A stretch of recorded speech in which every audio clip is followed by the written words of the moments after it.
嗨，大家好，我是在星期三晚上教雕刻。这个雕刻呢，它跟原住民有一些关系，因为原住民它的雕刻非常的原始，而且很生动活泼，所以我取这个原住民来作为主题。但是我们其他的雕刻都有学哦，比如说你要雕一个人像哦，你要雕一个树叶哦，你要雕一只兔子，你要雕一个鱼，或者一个木板，你要把它雕一个你的名字。用毛笔写得很漂亮，然后把它雕上去，雕在墙壁上，或者你有一个写得很漂亮的一个书法，你要把它雕出来都可以。像我之前有一个学生呢，他买了一块那个肖楠木啊，刻起来，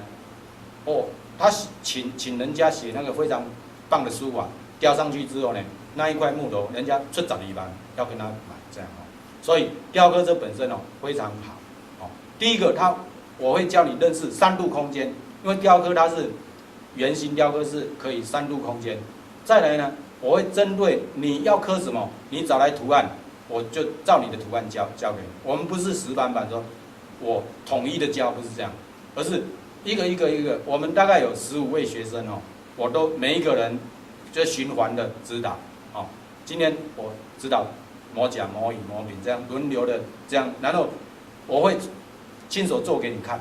你的刀法哪里不对，哪里要怎么转，我会告诉你。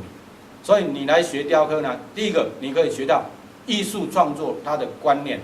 哦，3度空间怎么去拿捏，然后再来就是说你这个木板的认识，我们可以认识榉木，还有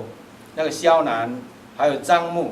还有这个块木，种种这些我们做一个认识，然后来雕刻。非常有趣哦，请你如果有时间可以来